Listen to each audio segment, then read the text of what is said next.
കടലിലേക്കെറിയപ്പെട്ട നങ്കൂരത്തോടൊപ്പം കാലിൽ ചങ്ങലകളിട്ട് ആ മനുഷ്യനെയും കെട്ടിയിരുന്നു.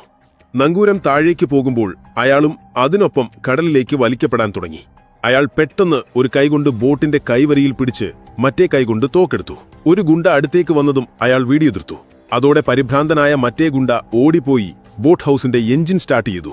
ബോട്ട് മുന്നോട്ട് നീങ്ങിയ ശക്തമായ കുലുക്കത്തിൽ പിടിവിട്ട് അയാൾ കടലിലേക്ക് വീണു. വെള്ളത്തിനടിയിൽ അയാൾക്ക് ശ്വാസം കിട്ടാതെയായി. ആദ്യം കൈകൊണ്ട് ചങ്ങലകൾ അഴിക്കാൻ ശ്രമിച്ചെങ്കിലും നടന്നില്ല.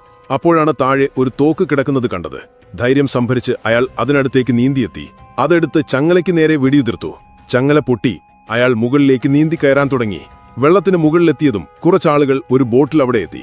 അവർ സഹായിക്കുമെന്ന് അയാൾ പ്രതീക്ഷിച്ചെങ്കിലും അവർ അയാളെ വീഡിയോ എടുക്കാൻ തുടങ്ങി. കൂട്ടത്തിലൊരാൾ അയാൾക്ക് ഒരു എനർജി ഡ്രിങ്ക് നൽകി. അത് കുടിച്ചപ്പോൾ കുറച്ച് ശക്തി തിരിച്ചു കിട്ടിയ അയാൾ ബോട്ടിന്റെ മുകളിലേക്ക് കയറി.